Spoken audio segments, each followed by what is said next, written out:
තමන් පණ වගේ ආදරය කරපු කෙනා තමන්ගේ ඇස් ඉස්සරහා ලේ පෙරාගෙන මැරලා වැටෙනකොට දැනෙන වේදනාව කොහොම එකක් වෙයිද? ඒ වගේම තමන්ගේම ලේ සහෝදරයෙක් තමන්ව මරන්න රාජින් කුමන්ත්‍රණය කරනවා කියලා දැනගත්තොත් මොකද වෙන්නේ? අද මං කතා කරන්න යන්නේ වයිකින් කතා මාලාවේ 5 වෙනි සීසන් එකේ 15 වෙනි එපිසෝඩ් එක ගැන. RTLගේ ගර්ල් YouTube channel එකත් එක්ක එකතු වෙලා ඉන්න ඔයාලා හැමදෙනාම සාදරයෙන් පිළිගන්නවා. තාමත් මගේ channel එක subscribe කරලා නැත්නම් subscribe කරලා මාත් එක්ක දිගටම එකතු වෙන්න.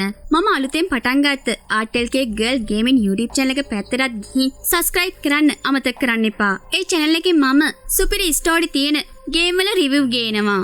movie story එකක් වගේ game වල story එකක් දැනගන්න කැමති අය ඒ පැත්තටත් යන්න අමතක කරන්න එපා. ඒ channel එකට ගියොත් ඔයාට දැන් Call of Duty World War 2 game එකේ රිව්යු එකක් බලන්න පුළුවන්. එහෙනම් ඉතින් වැඩි කතාවක් නැතිව අපි අද එපිසෝඩ් එක පැත්තට.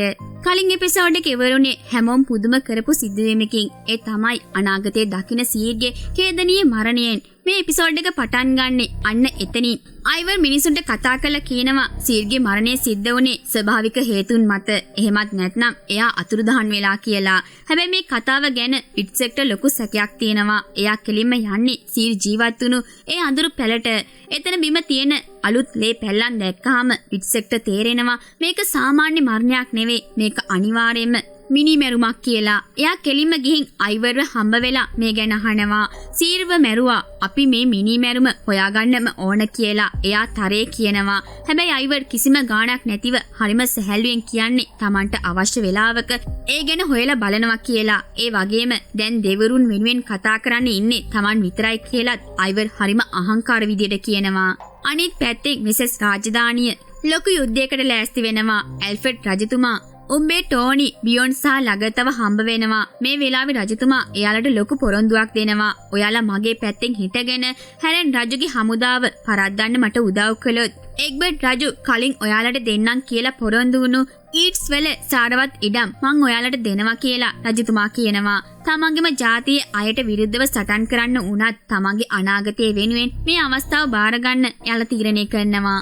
මේ මහා සටනට ලෑස්ති වෙනකොට උඹේ සැක්සන් හමුදාවට උදව් කරනවා ටැන්ක් ජාතිකයන්ගේ තාක්ෂණින් හදපු කැටපොල් ටෙස්ට් කරලා බලන්න මේවා හරියට වැඩ කරනවද කියලා බලන ගමන් යුද්ධ පිටියේදී කිසිම බලපෑමක් කිසිම අනුකම්පාවක් තියෙන්න බෑ කියන එක එයාලා තේරුම් ගන්නවා. මේක ජීවිතයත් මරණයත් අතර සටනක්. අපිට ආයෙත් කැටගට් පෙන්නනවා. අයිවර් එයාගේ ජනතාව ඉස්සරහා තවත් කතාවක් කරනවා. එයා බොරුවට මූණ හදාගෙන කියනවා සීර්ගේ මරණය එයාලට උණු ලොකු පාඩුවක් කියලා. ඒ වගේම දෙවිවරුන් එයාව ඔවුන්ගෙන් ඈත් කළා කියලත් මේකට වගකිය යුතු කෙනාව Taman කොහොම හරි හොයාගන්නවා කියලත් අයිවර් බොරුවට පොරොන්දු වෙනවා. ඊට පස්සේ එයා මිනිස්සුන්ගේ ඔළුවට එක එක දේවල් දාන්න පටන් ගන්නවා. ඔයාලා බය වෙන්න එපා. ඔයාලගේ පාලකයා සාමාන්‍ය කෙනෙක් නෙවෙයි. මම දෙවියෙක්. ඒ වගේම ඉක්මනින්ම දිව්‍යමය බලයක් තියෙන දරුවෙක් ඉපදෙන්න ඉන්නවා කියලත් එයා කියනවා.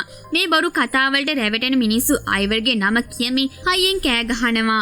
සටනට පිටත් වෙන්න කලින් උඹගේ හිතේ ලොකු ආගමික ගැටුමක් ඇති වෙනවා. එයා අතේ තියාගෙන ඉන්නේ තමන්ගේ පරණ විකින් ආම් රින් එක වගේම අලුතෙන් ලැබුණු ක්‍රිස්තියානි කුරුසය. ආගම් දෙකක් අතර තියෙන මේ පරස්පරතාවය උඹට ලොකු බරක් වුණත් ටෝවි ඇවිත් එයාව ධෛර්යමත් කරනවා. එයා කියන්නේ මේ දේවල් පළදින්න ඒකෙන් තමන්ගේ ශක්තිය වැඩි වෙනවා කියලා. මේ අතරේ බිෂොප් හෙමාන් මහරෑ බය වෙලා ඇහැරෙනවා. එයා දකින්නේ අපාය ගැන හරිම භයානක හීනයක්. මේකින් එයාගේ මුළු ඇඟම සීතල වෙලා යනවා. හෙමාන් මේ හීනය ගැන නගතට කියනවා. මේක මට දෙවියන් වහන්සේගෙන් ලැබුණු අන්තිම අනුතුරු ඇඟවීම. මම ඔයත් එක්ක තියෙන මේ පෞකාර ආදර සම්බන්ධය නැවැත්තුවේ නැත්නම් මට සදාකාලිකවම අපායේ ගින්දරේ දුක් විඳින්න වෙයි කියලා හෙමාන් කියනවා. මේ කහපු ලගතට හිතාගන්න බැරි වෙනවා. එයා තමන්ගේ ආදරය ගැන මතක් කරලා කතා කළත් තමන්ගේ ආත්මය බේරගන්න ඕන නිසා හෙමාන් මේ සම්බන්ධය සම්පූර්ණයෙන්ම නවත්තන්න තීරණය කරනවා. හදවත කෑලි වලට කැඩිලා ගිය ලගත අවසානයේදී හැරිලා යන්නේ ඔයා කවදාවත් මට ඇත්තටම ආදරය කළේ නෑ කියලා කියන ගමන් හැරෙන් රජුට විරුද්ධව සටන් කරන සැලැස්ම සම්පූර්ණයෙන්ම බාරගන්නේ උඹේ. එයා ඇල්ෆ්‍රඩ් රජතුමාට කඩු සටන් පුහුණු කරන ගමන් සටන් උපාය මාර්ග ගැන කියලා දෙනවා. මේ පුහුණුවීම් අතර එක පාටම උඹේ ඇල්ෆ්‍රඩ්ට පහර දෙන්න හදනවා රජතුමාගේ ප්‍රතිචාරය බලන්න. රජතුමා එක පාටම බය වුණත් උඹේ කියනවා යුද පිටියේදී කවදාවත් බය වෙන්නවත් පසු තැවෙන්නවත් එපා කියලා. ඒ වගේම ඇල්ෆර්ඩ්ගේ කඩු සටන් හැකියාවන් දැන් ගොඩක් දියුණු වෙලා කියලා අපිට පේනවා. පස්සේ ඇල්ෆර්ඩ්ගේ හිතේ මේ සැලැස්ම ගැන පොඩි සැකයක් ඇති වුණාම උඹේ කෙලින්ම ඇවිත් කියනවා තමන් ගැන විශ්වාසයක් නැත්නම් ඔයා රජකමට සුදුසු නෑ කියලා. එයා රජතුමාගේ ධෛර්යය අවදි කරලා මේ සැලැස්ම අනිවාර්යයෙන්ම සාර්ථක වෙනවා කියලා සහතික වෙනවා. සැක්සන් හමුදාව යුද්ධයට පිටත් වෙන්න කලින් ඇල්ෆර්ඩ් රජතුමා කවුරුත් හිතපු නැති තීරණයක් ගන්නවා. එයා තමන්ගේම ඇමතිවරයෙක් වෙන සයිරෙන්ට් හාට් සාමිවරයාව ද්‍රෝහී චෝදනා මත වහම අත්අඩංගුවට ගන්නවා. මොකද එයා රජතුමාව බලයෙන් පහ කරලා මරන්න හදපු කුමන්ත්‍රණයේ ප්‍රධානියෙක් කියලා ඔප්පු වෙලා තිබුණා. එයාට සටනට යන්න නොදී හිර කුටියට දානවා. හමුදාව යුද පිටියට පිටත් වුණාට පස්සේ හිර කරලා ඉන්න සයිනෙට් ගාවට එන්නේ ජූඩිත් රෙජින. ඇය එන්නේ අනුකම්පාවෙන් නෙවෙයි තමගේ පුතාව මරන්න හදපු මේ කුමන්ත්‍රණයට සම්බන්ධ අනිත් අයගේ නම් ටික දැනගන්නකම් ඇය සයිනේ හාට් දරුණු විදියට වද දෙනවා. මේ සාමිවරයා Taman මුකුත් දන්නේ නැහැ. තමන් නිර්දෝෂී කියලා කෑ ගැහුවා. ජූඩිත් ඒ කිසිම දෙයක් අහන්නේ නෑ. එයා කිසිම අනුකම්පාවක් නැතිව සාමිවරයාගේ දත් එකින් එක ගලවමින් මාරාන්තික වද දෙනවා. එයාගේ එකම අරමුණ මේ ද්‍රෝහීන් කවුද කියලා දැනගන්න එක විතරයි. මේ අතරේ උඹේ තමන්ගේ උපාය මාර්ගයේ ඊළඟ කොටස ක්‍රියාත්මක කරනවා. එයා සාම දූතයෙක් විදිහට හැරන් රජුගේ කඳවුරට යනවා. එතෙන්දී එයාව ගොඩක් ආදරෙන් පිළිගන්නවා වගේම චාල් ඔලව්සන් සහ එයාගේ බිරිඳවත් එයාට මුණ ගැහෙනවා. හැරන් උත්සාහ කරනවා උඹේ ලගත්ත සහ බියොන්න තමන්ගේ පැත්තට නම්ම ගන්න. ඇයි ඔයාලා අපේ මිනිස්සුන්ට විරුද්ධව ක්‍රිස්තියානියන් වෙනුවෙන් සටන් කරන්න කියලා හැරන් සමච්චලයට hina වෙලා අහනවා. මේ වෙලාවේ උඹේ හෙලි කරනවා තමන් දැන් පෞතිස්ම වෙලා ක්‍රිස්තියානි ආගමට බැඳිලා ඉන්නේ කියලා. මේක අහලා හැරන්ට ලොකු කම්පනයක් ඇති වෙනවා. මොකද මහා රැක්නාර්ගේ පුතෙක් කවදාවත් මේ වගේ දෙයක් කරයි කියලා එයා හීනකින්වත් හිතුවේ නෑ. හැබැයි උඹේ කියන්නේ මගේ තාත්තා හිටියනම් එයා මේ උපාය මාර්ගය තේරුම් ගනීවි කියලායි. උඹේ යෝජනා කරනවා වෙසස් වලට පහර දෙන්නේ නැතිව යන්න කැමති නම් ලොකු රත්තරන් සහ රිදී ප්‍රමාණයක් දෙන්නම් කියලා. හැරන් මේකට කෙලිම උත්තරයක් දෙන්නේ නෑ. එයා කියනවා ඔයා හෙට උදේට එන්න මම මගේ තීරණය කියන්නම් කියලා. හැබැයි පහුවදා උදේ උඹේ ආයෙත් එයි කියලා හැරන් බලාගෙන හිටියත් එතනට එන්නේ වෙන කවුරුවත් නෙවෙයි. මැග්නස් එයා ඇවිත් කියනවා මමත් රැග්නාර්ගේ පුතෙක් මටත් ඕනේ මේ ක්‍රිස්තියානියන්ව විනාශ කරන්න ඔයාලත් එක්ක එකතු වෙන්න කියලා.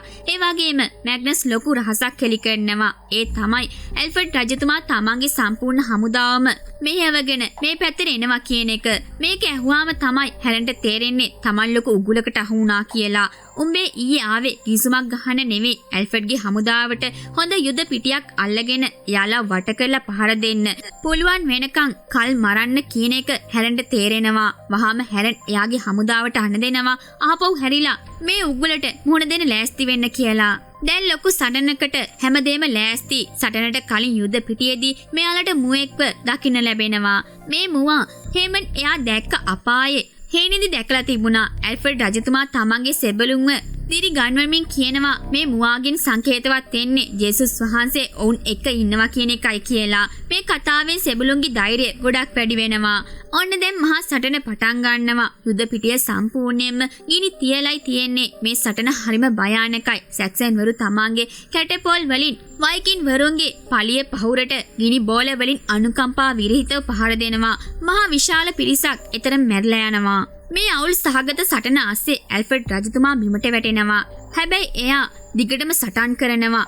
එක වයිකින් කෙනෙක් රජතුමා මරන්න කඩුව උස්සනකොටම පිටිපස්සෙන් ඇවිත් ඒ වයිකින්ව මරලා දාන්නේ ඇතල්රේඩ්. ලෝන් ලිව් ද කින් කියලා කෑ ගහන ඇතල්රේඩ් තමන්ගේ සහෝදරයා බේර ගන්නවා. අනිත් පැත්තෙන් හෙමාන් සහ ලගර්තා එකට එකතු වෙලා සතුරු හමුදාවන් කපාගෙන යනවා.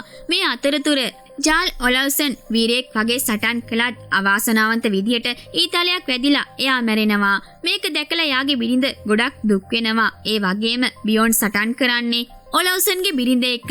ඇය බියොන්ගේ ඇහැ ගාව ලොකු තුවාලයක් කරනවා. මේ තුවාලය ලොකු කැලලක් විදියට ඉතුරු වෙනවා. කොහොම වුණත් අන්තිමේදී බියොන් ඇයව පරාද කරලා අත්අඩංගුවට ගන්නවා. මේ සටන අතරේ බිෂොප් හෙමාන්ට වෙන්නේ හිතා ගන්නවත් බැරි දෙයක්. එයා පිස්සුවෙන් වගේ සටන් කරන අතරේ එයාගේ ශරීරයට එකින් එක ඊතල ඇවිත් වදිනවා. තමාගේ ජීවිතේ අවසාන මොහොත කියලා තේරෙනකොටම එයාගේ කටින් පිට වෙන්නේ එකම එක නමයි. ඒ තමයි ලගර්තා. ලගර්තා මේක දැකලා කෑ ගහගෙන එයා ගාවට දුවගෙන එන්න හැදුවත් එන්න බැරි වෙනවා. මේ වෙලාවේ පිටිපස්සෙන් එන ඔලොසන්ගේ බිරිඳ හෙමාන්ට මාරාන්තික ප්‍රහාරයක් එල්ල කළා එයාව මරලා දානවා. තමන් පණ වගේ ආදරය කරපු කෙනා තමන්ගේ ඇස් ඉස්සරහා මැරිලා වැටෙනවා. ළඟතට අසරණව බලාගෙන ඉන්න වෙනවා. කොහොමරි අන්තිමේදී තමන්ගේ හමුදාව පරාද වෙනවා කියලා තේරෙනකොට හැරන් රජු පසුබසින්න අණ දෙනවා. ඇල්ෆර්ඩ් රජතුමාගේ සැක්සන් හමුදාව මේ මහා සටනින් ජයග්‍රහණය කරනවා. සටනින් පස්සේ ඇල්ෆර්ඩ් රජතුමා හෙමාන් වෙනුවෙන් ගෞරව දැක්වීමක් කරලා ලොකු කතාවක් කරනවා. එයා කියනවා හෙමාන්ගේ කඩුව වෙන කිසිම කෙනෙකුට පාවිච්චි කරන්න දෙන්නේ නැහැ. ඒක එයාගේ ශරීරයත් එක්ක වල්ලනවා කියලා. ඊට පස්සේ රජතුමා ප්‍රසිද්ධියේම තමන්ගේ වයිකින් මිත්‍රයින්ට උඹේ බියොන් සහ ටෝවිට ස්තුති කරනවා. ඔයාලගේ උදව්ව නැත්නම් අපිට කවදාවත් මේ සටන දිනන්න වෙන්නේ නැහැ කියලා රජතුමා නිහතමානීව පිළිගන්නවා. හැබැයි මේ අතරේ බියොන් ලේ වැගිරුණු යුද පිටියේ හැමතැනම ලගතව හොයනවා. හැබැයි එයාට හම්බ වෙන්නේ ලගත දාලා ගිය එයාගේ පලිය විතරයි. කොච්චර හෙව්වත් එයා නෑ. ලගත අභිරහස් විදියට අතුරුදහන් වෙලා කියලා බියොන්ටයි අනිත් අයටයි තේරෙනවා. ආයෙත් කැට්ටගැට් වලට ගිහාම අපි දකිනවා අයිවර්ඩ් තමන්ගේ දැවැන්ත ප්‍රතිමාවක් හදලා තියෙනවා. එයා ෆ්‍රෙඩිස් එක්ක කතා කරන ගමන් තමන්ගේ හිතේ තියෙන දේවල් එළියට දානවා. එයා කියනවා මගේ ජීවිතේ මට තිබුණේ කේන්තියක්. මට ආදරය කළේ මගේ අම්මා විතරයි. හැබැයි දැන් ඔයා මට ආදරෙයි. ඒක මට ලොකු සතුටක් ගේනවා කියලා. මේ වෙලාවේ ෆ්‍රෙඩිස් එයාට මතක් කරනවා තමන්ගේ කුස තුල ඉන්නේ සාමාන්‍ය දරුවෙක් නෙවෙයි දෙවියගේ පුතෙක් කියලා. මේ පැත්තේ ජයග්‍රහණේ සමරන අතරේ මහන්සි වෙලා ඉන්න ඇල්ෆර්ඩ්ව බලන්න ජූඩිත් එනවා. ඇය ගේන්නේ හරිම කනගාටුදායක ආරංචියක්. ඇය කියනවා අර වද දීපු සාමිවරයාගෙන් කුමන්ත්‍රණ කරුවන්ගේ නම් ගත්තා කියලා. ඒ වගේම ඒ කුමන්ත්‍රණේ ප්‍රධාන මොලකරු තමන්ව මරන්න හදපු ද්‍රෝහිය වෙන කවුරුත් නෙවෙයි අර යුද පිටියේදී තමන්ගේ ජීවිතේ බේරගත්ත තමන්ගේම ලේ සහෝදරයා වෙන ඇතර්ඩ් කියලා ඇය හෙළි කරනවා. මේක දැනගත්තාම ඇල්ෆර්ඩ්ගේ මුළු ලෝකයම කඩාගෙන වැටෙනවා. අන්තිම දර්ශනයෙන් අපිට පෙන්වන්නේ පරාද වෙලා පසු බහින හැරන් රජුගේ හමුදාව. එතන ඉන්න මැග්නස් හැරන්ට කියනවා අපි මේ පාර පරාද වුණාට අන්තිමේදී අපේ දෙවරු ජය ගන්නවා. ඒ වගේම ක්‍රිස්තියානින්ගේ නම ලෝකෙන් සදාටම අමතකලා යාවි කියලා. මෙන්න මේ විදිහට වයිකින් කතා මාලාවේ 5 වෙනි සීසන් එකේ 15 වෙනි එපිසෝඩ් එකත් අවසන් වෙනවා. අද එපිසෝඩ් එක ගැන ඔයාලට මොකද හිතෙන්නේ? හිතන දේ පහලින් කමෙන්ට් කරන්න අමතක කරන්න එපා. වීඩියෝ එක හොඳයි නම් ලයික් එකකුත් දාන්න. තාමත් මගේ channel එක subscribe කරලා නැත්නම් subscribe කරලා මාත් එක්ක දිගටම එකතු වෙන්න. ඊළඟ එපිසෝඩ් එකෙන් හම්බ වෙනකන් මම ඔයාලගෙන් සමු ගන්නවා. ඔයාලා හැමෝටම සුබ දවසක්.